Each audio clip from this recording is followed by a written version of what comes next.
이 시간에는 사도행전 7장 27절부터 34절 말씀까지 읽었습니다. 오늘은 사도행전 32번째 시간으로 스데반의 설교 5번째 시간입니다.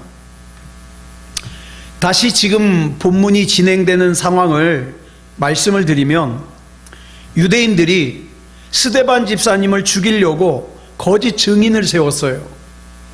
이 거짓 증인들이 예전에는 예수님이 예루살렘 성전을 헐 거라고 말했다고 거짓말을 해가지고 예수님을 십자가에 못 박아 죽이더니, 이제는 이 스데반 집사님이 예수님이 예루살렘 성전을 헐 거라고 말했다는 것에 동조하는 말을 했다고, 또 거짓말을 해가지고 스데반 집사님을 산헤드린 법정 앞에 세웠습니다.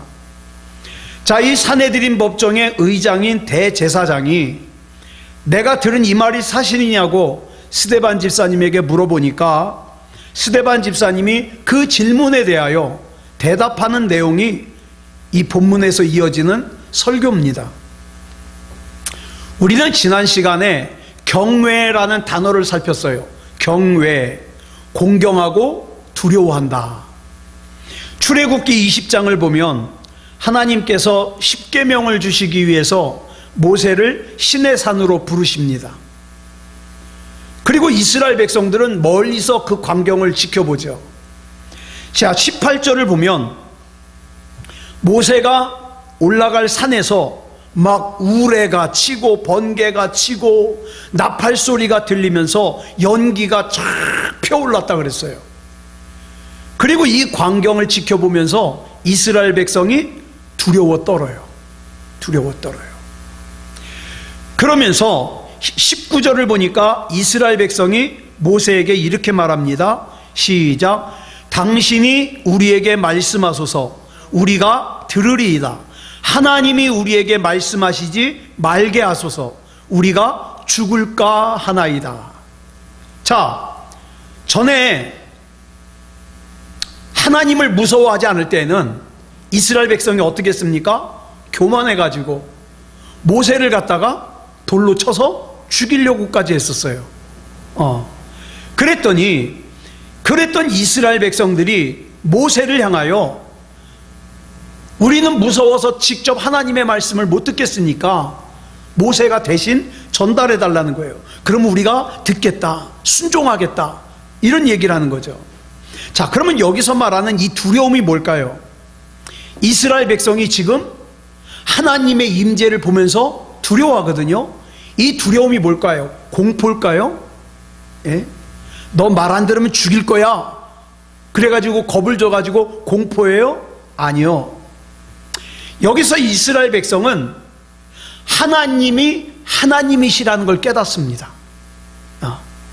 자, 하나님이 어떤 분이시라는 걸 알면은 또 그 앞에서 나라는 존재가 어떤 존재라는 걸 알잖아요. 그때 느끼는 두려움이에요. 이 두려움을 느끼는 사람은요, 감히 하나님 앞에서 죄 못 짓습니다. 이 두려움을 느끼는 사람은요, 감히 이 세상을 함부로 못 삽니다. 네.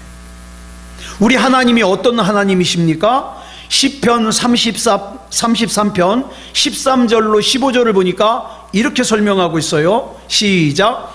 여호와께서 하늘에서 굽어보사 모든 인생을 살피시며 곧 그가 거하시는 곳에서 세상의 모든 거민들을 굽어 살피시는도다. 그는 그들 모두의 마음을 지으시며 그들이 하는 일을 굽어 살피시는 이로다. 이렇게 설명하고 있어요. 이 두려우신 하나님과 사랑의 하나님은요, 동전의 양면과 같아요. 같이 있어요. 네. 그래서 두려움의 하나님과 사랑의 하나님을 합쳐서 우리가 뭐라고 부르냐? 공의의 하나님이라 그래요. 공의의 하나님. 그러니까 이런 사람 많이 봤어요. 우리 하나님은 사랑의 하나님이래.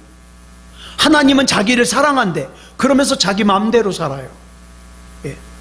하나님의 사랑을 안다고 하면서 하나님의 사랑을 믿는다고 하면서 자기의 죄로 인해서 평상시에 하나님을 두려워하지 않는다? 마치 하나님이 안 계신 것처럼 산다? 그 사람이 말하는 사랑이라는 것은 한낱 자기가 원하는 것이나 자기가 필요할 때만 하나님을 이용해 먹는 대상에 불과한 거예요. 잘못 알고 있는 거예요. 예. 그런 사람은요, 아무리 입으로 하나님의 사랑을 노래해도 정작 그 사람의 삶이 거룩하게 변할 수가 없어요. 왜? 하나님을 두려워하지 않는걸? 예. 우리가 막 단체로 찬양할 때 어떻습니까? 찬양에 막 가사가 너무 은혜로워서 또 한꺼번에 찬양하는 것이 너무 좋아가지고 막 손을 들고 할렐루야, 하나님은 나를 사랑하십니다, 막 감동을 받아도 하나님 두려운지를 모르는 사람은 자기 마음대로 살아요. 그러면 그 신앙은 올바른 신앙이라고 할 수가 없지요. 예. 그래서 두려워해야만, 하나님을 두려워해야만 하나님의 말씀을 따라서 살죠.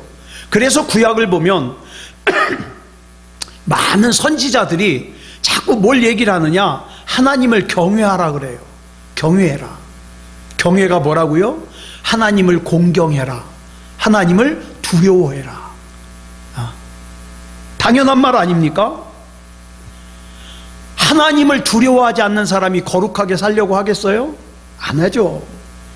하나님을 두려워하지 않는 사람이 예배를 신경이나 쓰겠습니까? 예배 하찮죠. 하나님을 두려워하지 않는 사람이 하나님 앞에 드리는 예물을 신경 쓰겠습니까? 안 쓰죠. 자, 성경에 나오는 모세와 바울, 그리고 예수님의 제자들이 하나님의 거룩한 도구로 쓰임받을 수 있었던 것은 그들이 모두 하나님을 사랑하는 사람이었으면서 동시에 하나님을 두려워하는 사람이었어요. 여러분, 우리 여기서 이거 명심하자고요. 우리 하나님은 물론 우리 사랑하십니다. 우리 하나님은 사랑의 하나님이에요. 그러나 그것만 생각할 것이 아니라 우리 하나님은 참 두려운 하나님이에요. 두려운 하나님. 성경을 보면은 하나님을 두려워하지 않는 삶을 살다가 결국 하나님 앞에 버림받은 사람들 많이 나와요. 그걸 갖다가 성경에서 뭐라고 표현하냐? 하나님의 영이 떠났다, 이렇게 표현합니다. 그 대표적인 인물이 사울왕이에요. 사울왕. 그 외에도 이스라엘의 악한 왕들이 그랬어요. 그렇다면 오늘날 우리를 한번 보자고요. 오늘날의 교회, 오늘날의 예수 믿는다는 사람들, 교회 다니는 사람들, 왜 세상에서 욕을 먹죠? 왜 세상에서 비판을 당하죠? 그것은 오늘날의 교회와 오늘날 신앙생활하는 사람들이 하나님에 대한 두려움을 상실했어요. 하나님을 두려워하질 않아요. 하나님을 향한 두려움을 상실한 사람이 하나님의 사랑을 얘기한다? 우리 하나님은 나를 사랑해? 우리 하나님은 사랑의 하나님이야? 그건 허망한 거예요. 허망한 자기 만족이에요. 자, 그래서 우리는 하나님 앞에서 정직하게 나 자신에게 한번 물어봐야 돼요. 나는 하나님을 정말 두려워하는가? 시내산에서 모세가 하나님을 두려워했듯이, 예루살렘 성전에서 이사야가 하나님을 두려워하면서 떨었듯이, 변화산에서 제자들이 하나님을 두려워하면서 엎드려졌듯이, 또 다메섹으로 가는 길에 바울이 하나님에 대한 두려움으로 꼬꾸라졌듯이, 여러분, 우리를 찾아오신 하나님을 두려워하냐 이 말이에요. 자, 한 번쯤은 읽으셨을 거예요. 이건 굉장히 오래된 책이거든요. 휴거라는 책, 어네스트 W. 앵글리라는 분이 쓴 책인데, 저희 학생 때는 아주 이걸 안 읽으면 대화가 안 돼요. 다 읽었어요. 이 소설을 보면 하나님의 종말, 즉 휴거가 갑자기 임했을 때 수많은 사람들이 그제서야 자기의 지난 삶을 후회합니다. 맞아, 옛날에 주일학교 때 들었지, 휴거가 있을 거라 그랬지. 그때서야 후회를 하는 거예요. 우왕좌왕하는 내용이 나와요. 자, 누가 하나님의 말씀을 우습게 여기겠습니까? 두말할 것도 없이 하나님을 두려워하지 않는 사람들이, 하나님의 말씀을 두려워하지 않는 사람들이 하나님의 말씀을 우습게 여기죠. 제가 우리 새소망교회는 성도들도 조금밖에 안 되잖아요. 그럼에도 불구하고 제가 우리 성도들을 생각하면서 기도할 때 마음 한쪽에, 한쪽 구석이 묵직하게 무거운 것은, 그게 뭐냐 하면, 지금 상태로는 우리 새소망교회 성도들이 전부 천국 갈 수가 없을 것 같아서 그게 무거운 거예요. 그런데 그런 상황에서 아직도 시간이 많이 남아서 천천히 되겠지 뭐, 그러기에는 어느 날 갑자기 개인적인 종말, 즉 개인적인 죽음이 갑자기 다가왔을 때 그 인생은 어떻게 하냐 이 말이에요. 아무리 목이 터져라고 외쳐도 하나님을 두려워하지 않고 하나님의 말씀을 두려워하지 않으면 그 말씀을 중요하게 받아들이질 않아요. 이게 걱정인 거예요. 이게 근심인 거예요. 심지어는 마태복음 7장 22절을 보면, 저는 이 말씀을 굉장히 가슴에 담아두고 살아요. 주여 주여라고 외치면서 예수님의 이름으로 선지자 노릇을 하고, 예수님의 이름으로 귀신을 쫓아내고, 예수님의 이름으로 많은 권능을 행했던 사람들, 대단한 사람들 아니에요? 예수님의 이름으로 목회를 했어요. 예수님의 이름으로 귀신을 쫓아냈어요. 예수님의 이름으로 많은 권능을 행했어요. 대단한 사람들이에요. 그런데 이런 사람들조차도 천국에 못 가는 사람들이 있다는 사실에 깜짝 놀라는 거예요. 왜요? 그 이유가 성경에 나오죠. 아버지의 뜻대로 행하지 않았기 때문에. 아버지의 뜻대로 행하지 않았기 때문에. 그러면 왜 아버지의 뜻대로 행하지 않았을까요? 그 이유는 간단해요. 하나님을 두려워하지 않는 거예요. 하나님을 만만하게 생각하는 거예요. 그러니까 자기 마음대로 살아도 된다고 생각하는 거죠. 예. 요나는 선지자예요. 선지자니까 하나님 얼마나 잘 알았겠어요. 또 하나님을 잘 믿었죠. 그런데 이 요나에게 큰 문제가 하나 있어요. 하나님을 두려워하질 않아요. 그러니까 하나님께서 니느웨로 가라 그러시니까 어떻게 해요? 거절하고 거역하고 반대 방향인 다시스로 가는 배를 탔어요. 그러고도 자기가 이게 지금 문제라는 걸 몰라요. 자기가 옳다는 거예요. 하나님이 틀리다는 거예요. 그 나중에 풍랑을 만나서 물고기 뱃속에 들어가는 사건으로 인해서 어떻게 해요? 억지로 니느웨로 갔습니다. 그렇지만 이 요나는 여전히 니느웨 사람들이 구원받는 게 싫어요. 니느웨 사람들이 꼴보기 싫은 거예요. 저것들은 벌 받아서 다 지옥 가야지 한 녀석이라도 구원받으면 싫은 거예요. 그러던 중에 하나님이 전하라니까 니느웨를 하나님이 심판하신다고 대충 정해놓고는 어떻게 해요? 어떻게 되나 보자 그러고 지켜보고 있었어요. 근데 거기가 너무너무 더운 곳이잖아요. 그 땡볕에 막 더워서 고통받고 있는데 하나님이 박넝쿨이 하나 나게 해주더니 그 박넝쿨이 어떻게 해요? 그늘을 만들어주는 거예요. 갑자기. 그러니까 시원해요. 근데 벌레 하나가 딱 나오더니 그 박넝쿨을 갉아먹어가지고 시들어 버렸어요. 그러니까 짜증이 나는 거예요. 짜증이 나요. 막 투덜투덜 그래요.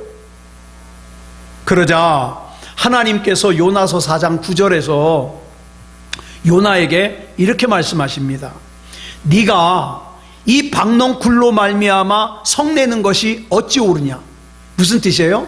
네가 이 박넝쿨이 나게 하기 위해서 씨를 뿌렸냐 자라게 했냐. 네가 한 거 아무것도 없지 않냐. 근데 그 박넝쿨이 시들었다 그래서 네가 지금 그렇게 화낼 일이냐 이 말이에요. 그랬더니 요나가 뭐라고 대답해요? 그 뒤에 거 같이 한번 읽어볼까요? 줄친 거 시작. 내가 성내어 죽기까지 할지라도 옳으니이다. 바락바락 대들어요. 여러분 요나서 읽어보면요, 요나는요 결국 이 하나님에 대한 반항을 회개하지 않고 요나서가 끝나요. 선지자인데도. 네. 우리는 많은 순간에 하나님의 은혜를 갈망합니다. 저는 지금까지 신앙생활하면서 교회에서 나는 하나님 은혜 받기 싫어 그런 사람 한 사람도 만나보질 못했어요. 다 은혜 받고 싶대요. 문제는 은혜 받을 짓을 하는 사람이 거의 없어요. 거의 없어요. 네. 여러분, 하나님의 성령께서 우리를 주관해 주셔야 돼요. 그런데 우리는 많은 순간에 하나님께서 또 성령님께서 나를 주관해 주시도록 나를 내어드리는 것보다 뭐가 더 많은지 아세요? 악한 마귀가 내 마음속에 들어오는 걸 아무렇지도 않게 받아들여요. 악한 마귀가 내 생각 속에 들어오는 걸 아무렇지도 않게 받아들여요. 더 많은 순간에 그 악한 영이 내 마음과 내 생각을 도둑질해가는 걸 갖다가 그대로 방치해요. 뭐 그럴 수 있지 뭐. 여러분, 악한 마귀는요 자기가 믿음이 좋다고 생각하는 사람에게 교만한 마음, 교만한 생각을 심어줘가지고 그 마음과 생각을 도둑질해 갑니다. 나 정도 신앙생활 잘하면, 나 정도 믿음이 좋으면 괜찮아, 이 정도는 괜찮아, 그래가지고 거기에서 걸려 넘어지게 만든다 이 말이에요. 우리가 반드시 명심해야 될 말씀이 있어요. 로마서 3장 23절을 보면 뭐라 그랬습니까? 시작. 모든 사람이 죄를 범하였음에 하나님의 영광에 이르지 못하더니. 자, 여기 나오는 이 모든 사람의 범주 안에는 나도 들어간다는 사실을 잊어버리면 안 돼요. 예. 나도 죄를 범하여서 하나님의 영광에 이르지 못하는 사람이에요. 우리는 하나님께서 미워하시는 죄악을 가지고 이 땅에 태어났어요. 뭐 우리 집안은 신앙생활 3대 4대 우리 할아버지 할머니, 증조 할아버지 증조 할머니 때부터 교회 다녔어. 그거 중요한 거 아니에요. 성경은 나에게 뭐라고 얘기를 하느냐? 나는 죄를 범했대요. 그래서 나는 하나님의 영광에 이르지 못하는 상태로 태어난 존재예요.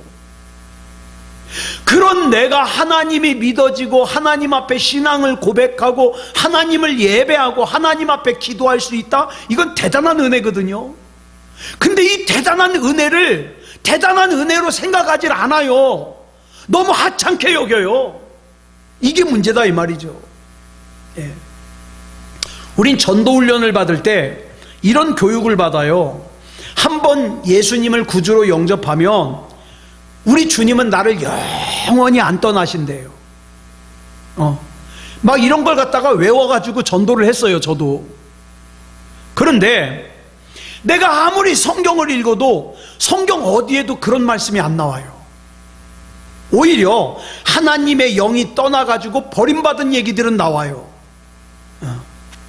여러분, 기억해야 돼요. 구원이라는 것은 내가 그냥 한번 구원받으면 그걸로 끝나는 게 아니에요.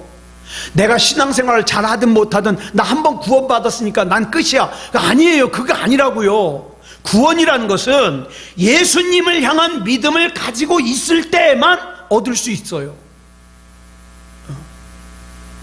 우리가 하나님에 대하여 무관심하면 성경은 뭐라 그런다고요? 하나님의 영이 나를 떠나요. 하나님의 영이. 그런 예는 성경에 얼마든지 나와요. 그렇기 때문에 우리에게 필요한 것이 뭐예요? 경외예요. 하나님을 공경하면서 하나님을 두려워해야 돼요. 하나님을 경외하는 사람만이 진짜 회개를 할 수 있죠. 하나님을 우습게 생각하는 사람은 회개하는 척해요. 예. 하나님을 경외하는 사람만이 죄를 멀리하고 하나님께서 미워하는 것을 같이 미워하고 하나님께서 좋아하시는 것을 같이 좋아할 수 있어요. 하나님을 경외하는 사람만이 모양만 그리스도인이 아니라 진짜 예수님을 따르는 그리스도인이 될 수 있어요. 그런데 요즘 세상에 참 눈 씻고 쳐다봐도 하나님 두려워하는 사람 찾아보기 힘들어요. 교회 다니는 사람들 중에서도 하나님을 두려워하는 사람 정말 찾아보기 힘들어요. 자, 그러면 누가 이런 진짜 그리스도인이 되겠습니까? 누가 이런 하나님을 경외하는 그리스도인이 되겠냐고요. 오늘 본문을 보면 하나님께서 모세가 서 있는 곳을 뭐라 그랬냐면 거룩한 땅이니 네 발에서 신을 벗으라고 말씀하셔요. 자, 신의 산이라는 곳은요 굉장히 메마른 곳이에요. 수분이 없어가지고 거기에는 가시떨기나무라고 뭐 수분이 없어도 자라는 게 있나 봐요. 그거 외에는 식물이 자라질 못하는 곳이에요. 그래 이 죽음의 돌산이라 그러거든요. 그래서 겉으로 보기에는 식물도 못 자라는 그런 산이 무슨 거룩한 곳이에요? 거룩한 곳이라고 생각이 안 돼요. 그런데 하나님께서 그 땅을 가리켜서 뭐라 그래요? 거룩한 땅이라는 거예요. 왜 그럴까요? 왜 그곳이 거룩한 땅일까요? 모세 이전에 어떤 역사적인 믿음의 인물이 그 신의 산과 관련이 있어서 그럴까요? 아니요.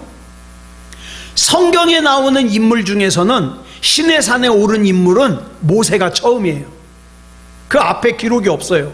그렇다면 하나님께서 신의 산을 거룩한 땅이라고 말씀하신 것은 모세 이전에 어떤 인물이나 어떤 유물 때문은 아닌 거예요. 자, 그러면 왜 그곳을 거룩한 땅이라 그랬을까?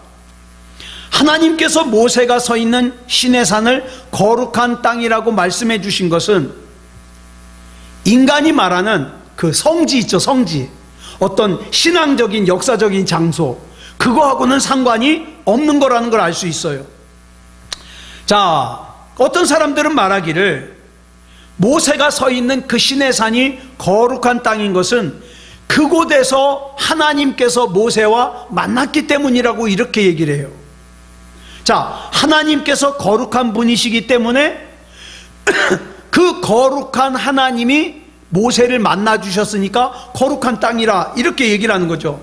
성지라 하나님이 만나 주셨으니까 뭐 당연한 얘기예요. 자, 그런데 이렇게 한번 생각해 보자고요. 그날 하나님께서 신의 산에만 계셨을까요? 예? 하나님께서 만약에 그날 신의 산에만 계셔가지고 그 신의 산이 거룩한 곳이다, 그러면 말이 돼요. 그러면 뭘 전제로 해야 되느냐? 그 시간만큼은 하나님께서 다른 곳에 안 계셨어야 돼요. 그런데 우리 하나님은 시간과 공간의 제약을 받지 않으세요. 우리 하나님은 어느 곳이나 계실 수 있어요. 그래서 우리 하나님을 뭐라 그래요? 안 계신 곳이 없다. 그래서 무소부재하신 하나님이라 그래요. 그렇다면 하나님이 계셔서 거룩한 땅이라면 신의 산만 거룩한 땅이어야 되는 게 아니라 이 지구상 전부가 다 거룩한 땅이 되어야 돼요. 자, 그러면 또 어떤 사람들은 모세가 서 있는 신의 산에 하나님의 말씀이 임했기 때문에 거룩한 땅이다, 이렇게 얘기를 하는 사람이 있어요. 근데 여러분, 우리가 창세기에서 하나님께서 천지를 창조하실 때 뭘로 창조하셨죠? 뭘로? 말씀으로 창조하셨어요. 그러면 이 지구 덩어리가 전체가, 이 우주가 전체가 다 거룩한 땅이에요. 그죠? 말씀이 계셨으니까. 그럼 그것도 아니에요. 그러면 도대체 하나님께서 모세가 서 있는 곳을 거룩한 땅이라고 말씀하신 이유가 뭘까? 우리는 그 답을 하나님께서 모세에게 말씀하신 본문 33절에서 찾을 수 있어요. 같이 읽겠습니다. 줄친 것만 시작. 내 발에 신을 벗으라. 내가 서 있는 곳은 거룩한 땅이니라. 하나님께서는 모세에게 발에서 신을 벗으라고 명령하셨어요. 우리 발이라는 건 참 이상해요. 이 발이 상징하는 건 뭐냐면 내 욕심과 내 욕망을 채우기 위해서 쫓아다니느라고 바쁠 때 사용하는 게 발이에요. 발. 그래서 이 발은요, 뭘 뜻하느냐? 우리 인간의 본성과 그 욕심, 탐욕, 이런 걸 상징을 해요. 그래서 발은요, 늘 이 세상을 헤매다니느라고 추악한 냄새와 먼지로 더럽혀져 있어요. 예. 그래서 여러분 한번 생각해 보세요. 우리가 이제 목욕을 해요. 샤워를 탁 해요. 샤워를 다 한 다음에 수건으로 물기를 닦아요. 어디부터 닦아요? 예? 어디부터 닦아요? 만약에 여러분 자녀가 탁 샤워를 하고 나오더니 수건으로 발부터 닦어. 그리고 그걸로 얼굴도 닦고 머리도 닦고 그래요. 그러면 뭐라 그래요? 한마디 하죠. 그걸 왜 발부터 닦냐고. 자, 보세요. 분명히 샤워를 할 때 다 닦았어요. 발도 깨끗하고 얼굴도 깨끗하고 머리도 깨끗해요. 그 발부터 닦으면 뭐가 이상해요? 근데 이상해. 그죠? 순서상 발은 맨 나중에 닦고 빨래통에 수건을 집어넣어야 될 것 같아요. 왜 그래요? 우리 사람들의 인식에 발은요, 더럽다는 선입견이 있어요. 더럽다는 선입견이. 자, 그런 발에서 신을 벗으라고 말씀하시는 하나님의 말씀은 인간을 타락하게 하는 너의 욕심과 너의 욕망을 버려라, 이 말이에요. 버려라. 여러분, 어떤 사람이 신앙생활 올바로 할 수 있습니까? 내 욕망과 내 욕심을 버리는 사람이. 예. 이런 사람은요, 신앙생활도 자기 맘대로 안 해요. 하나님의 뜻을 구하지. 그런데 이 욕망과 그 다음에 욕심을 그대로 가지고 있는 사람은, 그리고 하나님 앞에 기도할 때에도 내 이 욕심을 이루게 해달라고, 내 이 욕망을 이루게 해달라고 기도하는 사람은 절대 자기 생각 안 버려요. 하나님의 생각과 자기 생각 중에서 자기 생각이 우선이에요. 그러면 신앙생활을 올바로 할 수가 없다, 이 말이에요. 하나님을 인격적으로 만난 인간이 자기의 욕심과 자기의 욕망을 벗어 던질 때야 비로소 거룩하신 하나님과 생명의 통로가 연결이 되는 거예요. 연결이. 많은 사람들이, 제가 지금까지 만난 사람들도 많은 사람, 거의 대부분이 그래요. 하나님을 인격적으로 만났어요. 하나님을 믿어요. 하나님이 살아계시다는 것도 믿고 하나님이시라는 것도 믿어요. 거기까지는 믿는데 그럼에도 불구하고 자기 욕심을 못 내려놔요. 자기 욕망을 못 내려놔요. 그래서 하나님은 아는데 하나님과 관계가 없는 신앙생활하는 사람들이 많아요. 오늘 본문에는 신을 벗으라고 하는 하나님의 명령만 있어요. 그래서 그 명령에 대하여 모세가 신을 벗었다는 내용은 안 나와요. 기록되어 있질 않아요. 자, 그런데 자, 보세요.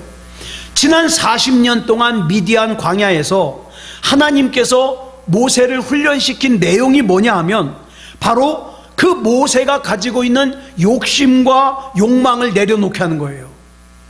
자기가 애굽의 왕궁에서 왕자로 살았던 그 자부심, 자기가 굉장히 똑똑하다는 자부심, 자기가 대단하다는 자부심, 이거 다 내려놓게 한 거예요. 40년 동안. 예? 그러니까 네 발에서 신을 벗으라 하나님이 말씀하셨을 때에 모세가 신을 벗었을까요? 안 벗었을까요? 두말할 것도 없이 벗죠. 왜? 지난 40년 동안 훈련한 게 그건데. 그러니까 성경에 더 기록할 필요가 없는 거예요. 이건 모세가 당연히 신을 벗었을 거니까.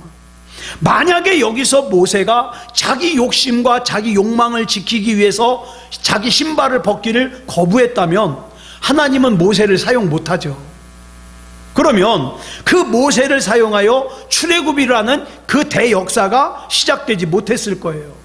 자, 그러면 우리는 여기서 하나님께서 말씀하신 거룩한 땅이라는 것이 뭔지를 알 수 있어요.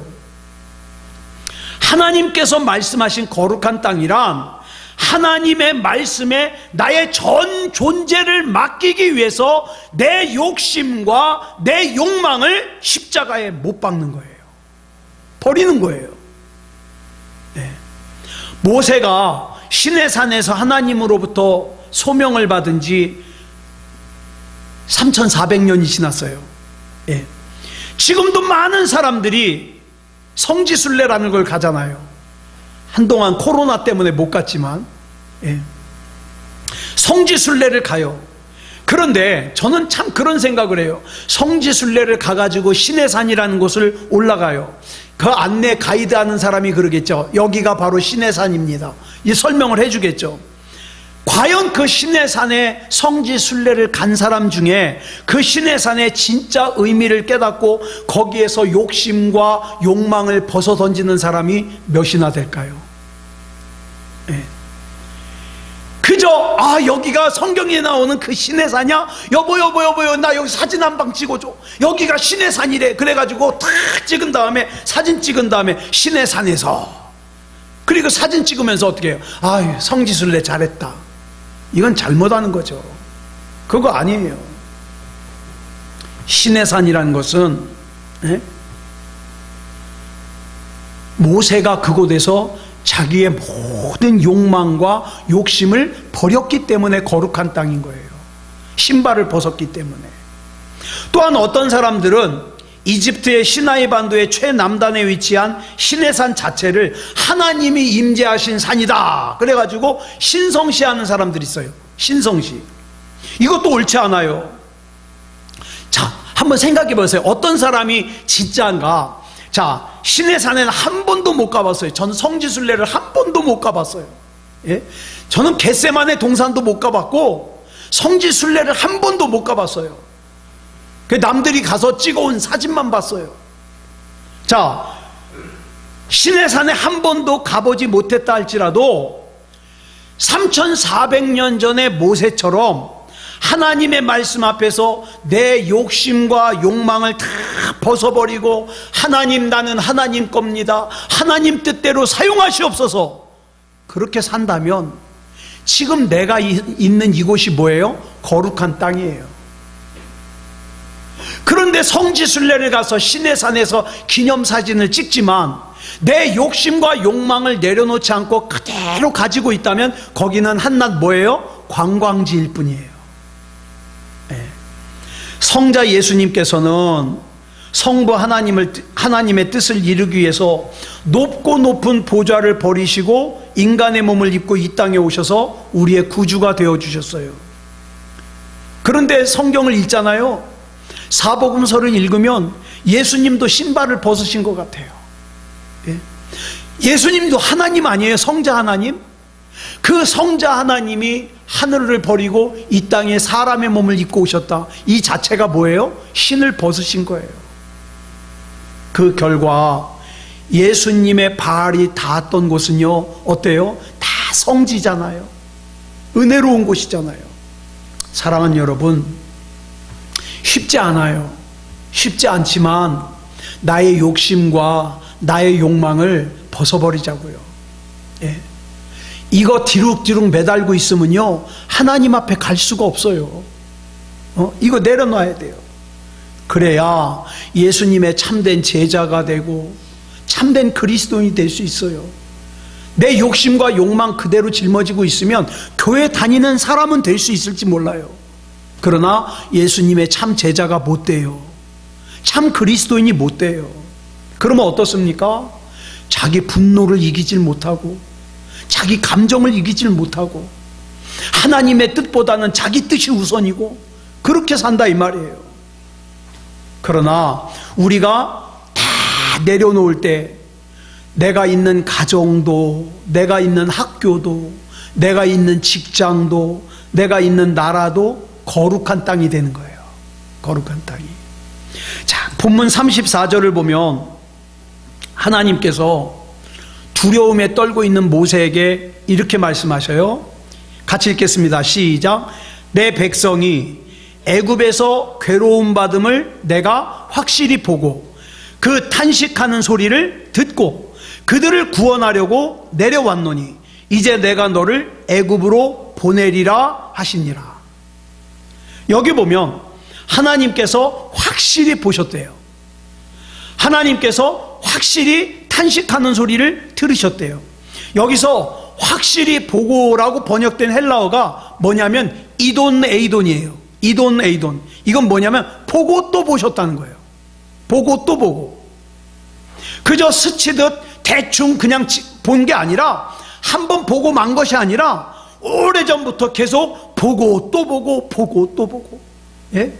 우리 권사님이 또 우리 집사님이 하나님 앞에서 누가 보든 말든 조용히 혼자 하나님 앞에 기도하면서 하나님 내 사정 아시지요? 하나님 아니면 저 안 돼요. 그리고 기도할 때 하나님이 그것을 어떻게 해요? 보고 또 보고 또 듣고 또 듣고. 굉장히 중요한 거예요. 다른 사람은 몰라요. 내가 무슨 기도를 했는지, 내가 어떤 상황인지 몰라요. 그러나 내가 하나님 앞에 하나님을 향하고 하나님을 향하여 기도하고 하나님만이 나를 붙잡아 주실 수 있습니다, 책임져 주실 수 있습니다 기도했더니 하나님이 그것을 보고 또 보고 듣고 또 듣고 정확하게 보고 정확하게 들으셨다는 거예요. 그럼 뭘 보고 뭘 들으셨다는 건가? 하나님의 백성인 이스라엘이 애굽에서 당하고 있는 고통과 괴로움을 보시고 그들이 울부짖는 탄식과 간구의 소리를 들으셨다는 거예요. 예. 그리고 그 하나님께서는 단순히 그 고통을 보시고 탄식하는 소리를 들으시기만 한 것이 아니에요. 그 다음에 뭐라 그랬어요? 내가 보고 내가 듣고 내가 그들을 구원하려고 내려왔다 그랬어요. 내려왔다. 하나님께서 하나님의 백성을 고통과 탄식으로부터 친히 구원하기 위해서 임하셨다는 거죠. 우리가 믿는 하나님은 우리의 삶을 보시고 우리의 작은 신음에도 응답하시고 귀 기울이시고 우리 삶 속에서 역사하시는 하나님이에요. 그러니까 나는 외롭지 않은 거죠. 예? 두렵지 않은 거죠. 내가 하는 기도는 비록 유창하게 기도는 못한다 할지라도 내가 하는 기도는 하나도 땅에 헛되이 떨어지지 아니하고 하나님께서 다 들으셔요. 그러니까 기도하는 시간이 귀한 거예요. 귀한 거예요. 하나님께서는 모세에게 하나님의 백성을 구원하시기 위해서 모세를 직접 애굽으로 보내시겠대요. 예?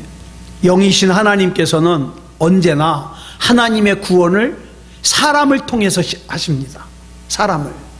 따라서 하나님의 백성을 구원하시기 위해 모세를 애굽에 보내신다는 것은 하나님께서 모세를 도구로 쓰시겠다는 거예요.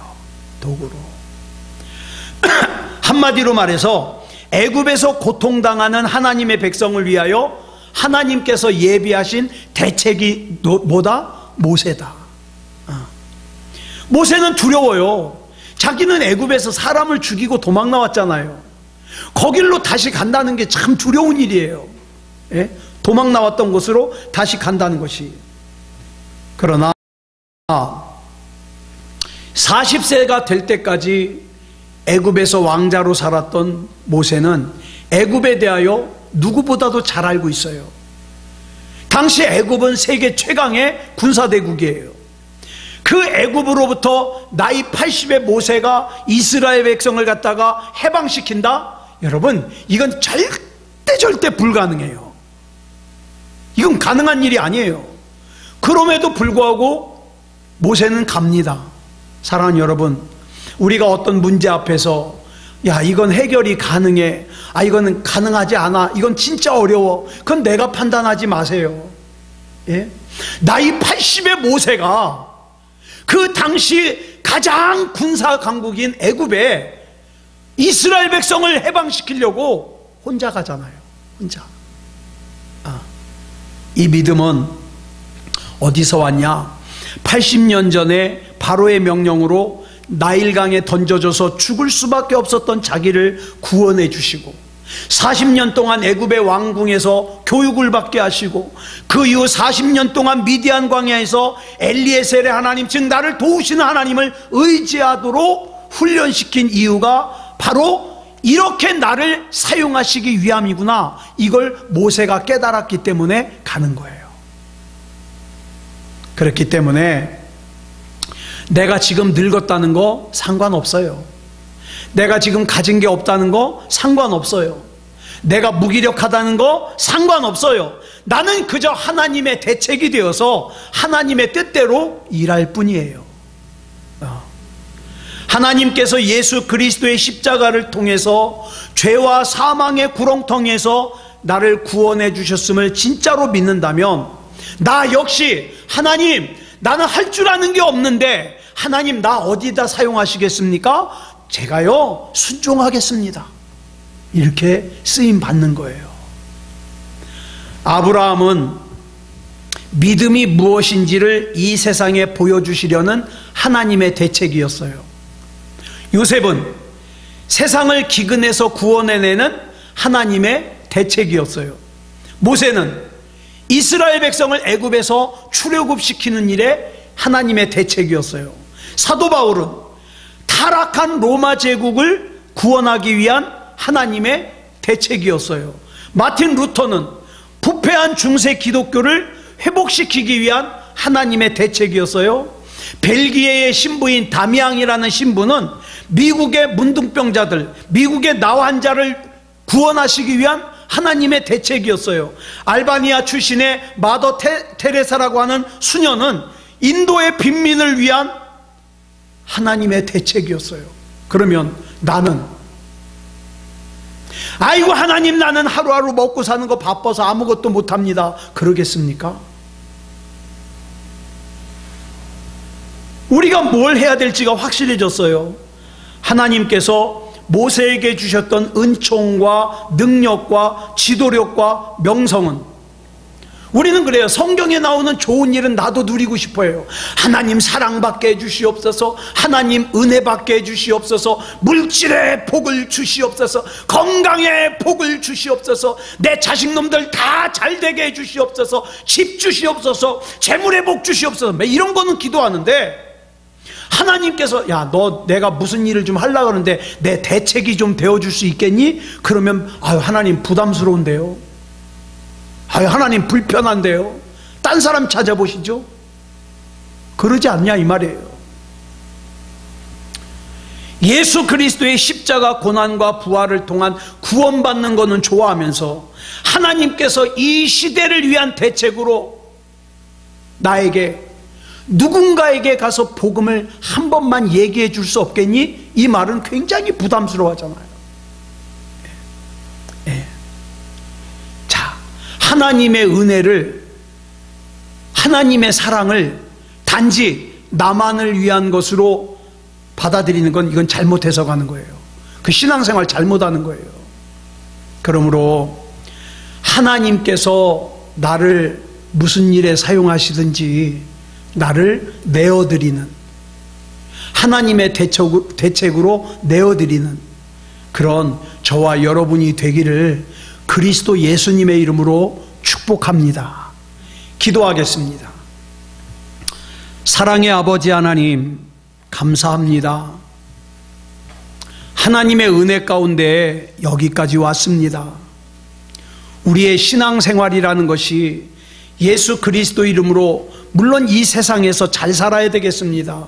물질의 복도 받고 건강하고 여러 가지 은혜와 복을 누려야 되겠습니다.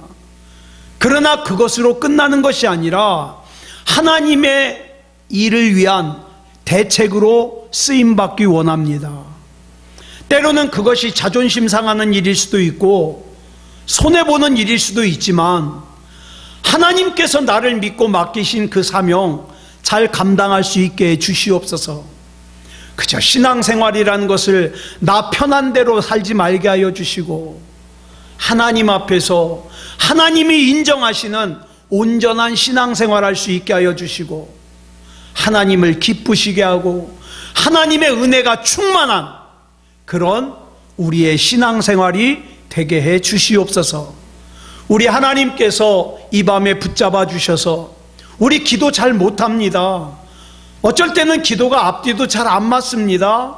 그렇지만 우리가 그저 하나님을 부르는 것만으로도, 내가 무엇 때문에 하나님을 부르는지 하나님 잘 아십니다. 우리 하나님께서 붙잡아 주셔서 그 애타는 마음을 하나님이 위로해 주시고 힘 주시고 일으켜 주시고 회복시켜 주시옵소서. 우리 하나님께서 이 밤에도 은혜 가운데 붙잡아 주실 줄 믿사오며 그리스도 예수님의 이름으로 간절히 기도드렸사옵나이다. 아멘.